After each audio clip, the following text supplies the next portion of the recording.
Bonjour à tous et à toutes et bienvenue pour ce nouvel opus de la revue de presse L'Info Expresso, la revue de presse spécialisée communication et médias réalisée par les étudiants d'Audencia Sciences Com. Aujourd'hui, je suis accompagné de Philippine. Bonjour Philippine. Bonjour Coriolano.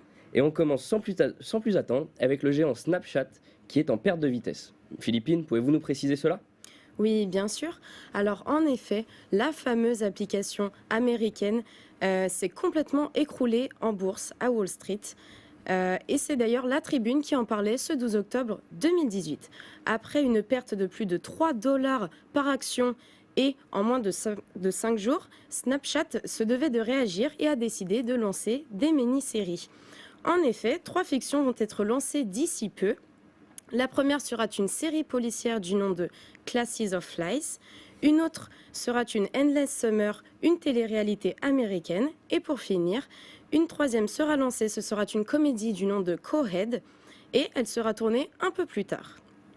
Disponibles en story, elles seront tournées à la verticale et adaptées aux utilisateurs de l'application.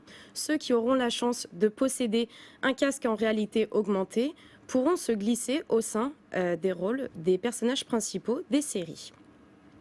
Le but donc de ces séries est très simple, c'est donc de pouvoir redonner un attrait et un second souffle au PDG de Snapchat, Evan Spiegel, et de rassurer les actionnaires du réseau américain.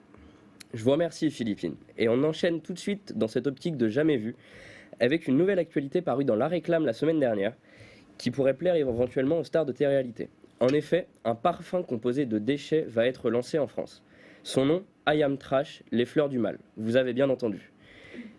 Il a pour but de casser les codes d'élégance et de luxe que les marques de fragrance peuvent apporter généralement et a été lancé par État Libre d'Orange en partenariat avec Ogilvy de Paris.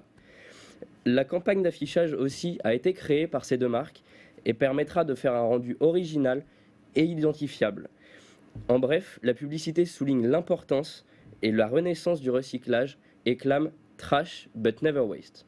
Enfin, pour conclure sur cette émission, abordons un fait divers et revenons sur l'actualité de Banksy avec Philippine. Très bien, merci Coriolano. Donc en effet, pour clore cette émission, nous allons revenir sur l'actualité de Banksy et de son œuvre quelque peu originale.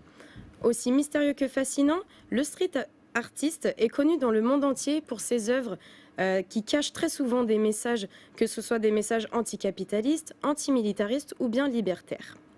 Vous en avez certainement entendu parler, l'artiste a récemment créé une œuvre intitulée La petite fille au ballon, qui, juste après avoir été vendue aux enchères pour l'incroyable somme de 1 million d'euros, s'est vue être autodétruite. C'est-à-dire qu'accrochée à l'un des murs de la salle de vente, la peinture a été découpée en fines lamelles grâce à une broyeuse à papier qui était insérée dans le cadre. Bien évidemment, une chose réalisée par l'artiste, et c'était sa volonté.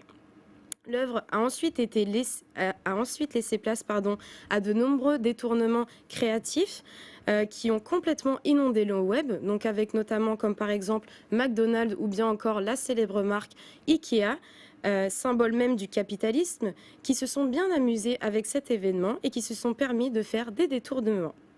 Pas sûr que l'artiste soit très fan de cette prise de parole, lui qui est totalement contre ce capitalisme. Je vous remercie pour vos fascinantes informations de cette semaine. Quant à nous, on se retrouve la semaine prochaine pour un nouvel épisode de l'Info Expresso. Merci de votre fidélité et à très bientôt.